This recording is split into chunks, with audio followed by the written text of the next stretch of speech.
Դուք շաբաթ օրը բողոքի ակցիա եք իրականացրել, կասեք որևէ արձագանք եղել է այդ բողոքի ակցիայից հետո։ Կարծեմ ինչքան ես եմ տեղյակ, որևէ արձագանք առայժմ չի եղել, միակ արձագանքն այն է, որ այսօր մեզ ընդունելու է տարածքային կառավարման եւ ենթակառուցվածքների փոխնախարարը, կարծեմ թե եկել ենք մեր խնդիրները ներկայացնելու։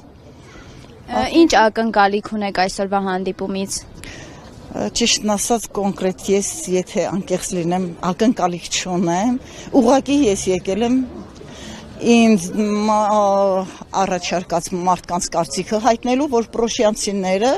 պատրաստ են մինչև վերջ գնալու եւ իրենք թույլ չեն տալու, որ իրենց իրավունքները այս հարցում ոտնահարվեն։ Եթե ՏԿ փոխնախարարի կամ նախարարի հանդիպումից հետո պատասխանը բացասական եղավ, ձեր հաջորդ քայլը ո՞րն է լինելու։ Հաջորդ քայլը ամենայն հավանականությամբ այն կլինի, որ մենք կհամարենք, որ մեր իրավունքները ոտնահարված են եւ պատրաստ ենք չհարգել նաեւ ուրիշների տեղափոխվելու իրավունքը, տեղաշարժի իրավունքը եւ կամ կփակեն Երևան աշտարակ խճուղին կամ ոտքով կգան Երևան։ Այ կառավարության կողմից